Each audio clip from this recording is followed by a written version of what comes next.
the greatest success is what really launched the label, and that was starting this label with this one artist. And we did something very unique. We basically, we wanted, you know, perception is reality in all business, but very much so in the music business and entertainment industry. If people believe it's big, then it's big. And so what we did is when we launched this record and made this record and mastered it, and we knew we had a special product, I bought out Hard Rock Live here in Orlando. You know, they weren't, you know, we didn't want to do a local show, we wanted to self-promote, so we spent quite a bit of money buying out the venue for the night, fully staffing it, doing our own promotional campaign, doing our own ticketing campaign, and we sold thousands of tickets to Hard Rock Live. And once the industry caught wind of what we were doing with ticket sales, and they were, you know, qualifying that we really were selling these tickets with the box office, we ended up having 5 major music companies coming down and being at this show where we had this record from this independent artist, from this independent label without any distribution, and they're seeing 3,000 people in Hard Rock Live here in Orlando singing along to these songs that we were strategically releasing, you know, every few weeks up until the show. And we scanned, we charted Billboard that first week.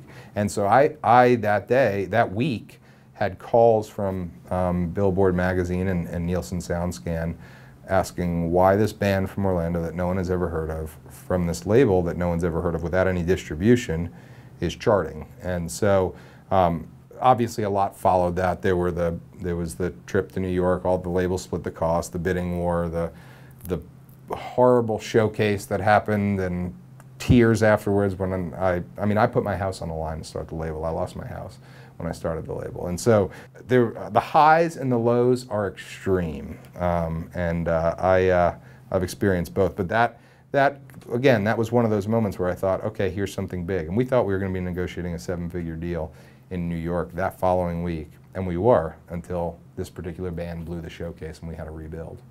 So.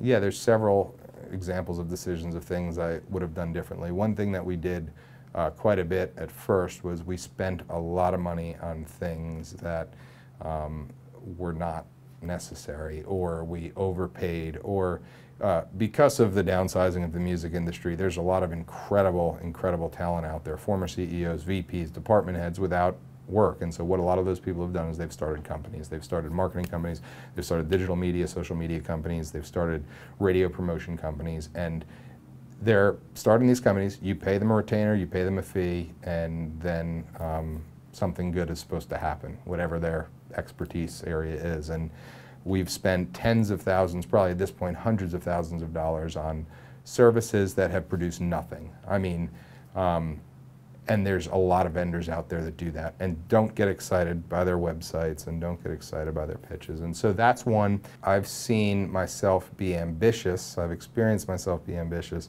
and want to sign stuff that is more personal to me than it is something necessarily viable. And I've made that mistake. But I've also, I've done that and it's worked out well for us too. In a lot of the great business books it says go with the money, right? Like go with the biggest deal and the best deal, and then you'll read a lot of other things where people are under the belief that, you know, go where you're going to be happiest and this and that. And I've done both. I've done deals for the money and I've done deals because I felt it was going to be the better situation at the time. And one particular deal I did for the money because it was a very big payday.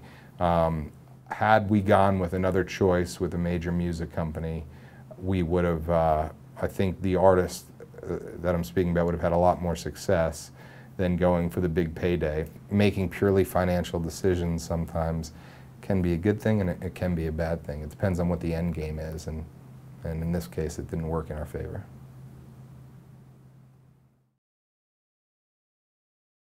Yeah, I've learned a lot of lessons and observed a lot of failures and mistakes. And there's an old saying in the music industry, well, just an old saying in general, how does one become a millionaire in the music industry? And the punchline to that is start as a billionaire. And the reason and the lesson there is because it's a lot of people want to be in the entertainment industry, a lot of people want to be in the music industry. And I personally know wealthy guys that have invested fortunes in music, in the music industry and starting a label, and they've lost millions and millions of dollars because they don't know how to run. It's not the same as every other business. It's different, and they don't have good ears, or they don't know what's marketable, and they fail. And it happens time and time again. There's a lot of case studies on wealthy people that have started record labels and they fail. I don't know of any case studies where a lot of money was poured in because a wealthy guy wanted to start a label and it became a super success, even after pouring millions into individual artists. So I'd say the answer isn't necessarily to throw money at it, and I've seen that mistake over and over and over again. And you have to build the artist or the label on a foundation. Don't go crazy. I mean, I see young people starting record labels and they have 5 artists on them, but not one of the artists is doing anything. This industry is all about hits, whether it's a movie or a television show or an album. If you have one hit, you have a career. And how long that career lasts, what happens with that career is up to you. But the second you have a hit, everyone's listening and you get every meeting you want. So the failures come from trying to do too much, which I'm guilty of all the time. The failures come from being too diversified, to not having a niche, to not having a plan. Everything that we do with an artist is contingent on the last thing that happens. So if all of a sudden some radio station in Boise picks up your single and starts spinning it and it gets to the #1 slot, well, your whole plan's out the window because you're going to Boise. Your direction has changed. And you just have to be prepared for those changes and be prepared to do it quickly. Running out of money is also a big problem. I'm 31 years old and I've been bankrupt and I've been a millionaire, and I'm not afraid to be either again. And that is the attitude that you have to be a certain type of entrepreneur. If someone wants to start their own record label, they have to define why they want to start their record label. They also have to define what a record label is to them. Our record label now is a means to opportunity, and we just produced a multi-million-dollar motion picture, and we now have the opportunity to place our artists on the soundtracks, only when it fits. I mean, we really want to hold to that, only when it's appropriate, but we also can nurture new artists. It's also a calling card for artists to us, for us to solicit, or if we want to sign an art. We're making movies, we're doing other things, we're putting out books. Have your hand, and I'm going to kind of contradict myself from what I said a minute ago, have your hand in a lot of things, but make sure those things are calculated. I think therein lies the opportunity. If you have an artist that has a story, then what does that story mean? Who can that story affect? How can you properly exploit that story so you're not abusing it?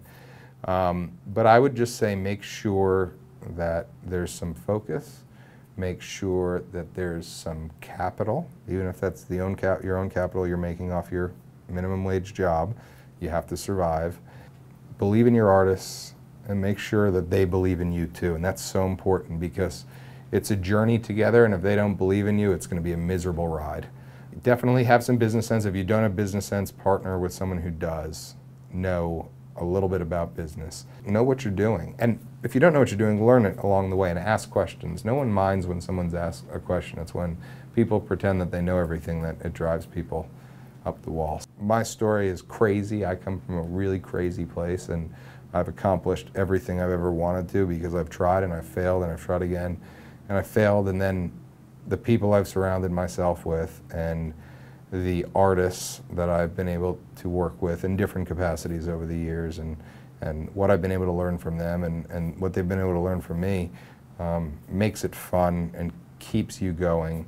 Artists can be tricky too, so know how to deal with them, and a lot of people watching this probably are artists themselves, and so they should know how to handle and treat their label people with respect as well. And without that mutual respect, then there's no foundation.